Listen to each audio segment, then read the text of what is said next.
ชอบไม่ชอบพูดดิชอบดิวะคิดว่าง่ายมากเหรอที่ชอบเขาแต่ยายเขาไม่ชอบเนี่ย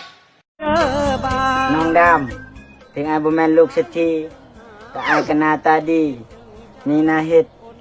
เสเบ็ดกะมานจัดการก็เก่งคุณเป็นไข้ไม่ใช่เหรอครับฉันเป็นไข้ไม่เป็นไม่ได้เป็นไม่เป็นเชื่อผมนะครับคุณเป็นไข้ที่ชนคนที่ใช่ครับ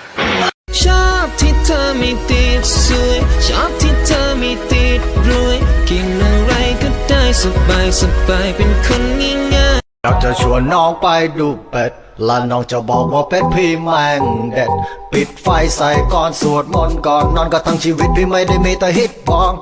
อยากจะชวนน้องไปดูเป็ดหลังจากดูเป็ดเสร็จเดี๋ยวพี่พาไปเสม็ด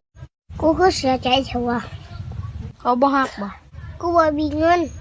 แกว่าอะไรนะคบกันไหมไม่หรือได้ตอบแค่นี้พองั้นฉันจะปล่อยแล้วนะคบแค่ไหนอ่ะมีอะไรกันน่ะไม่ไหวแล้วเนี่ยไม่ไหวแล้วนะเนี่ยมีอะไรกันแค่วัน2 วันหรือว่าแกไม่เคยเห็นเหรอตลอดชีวิต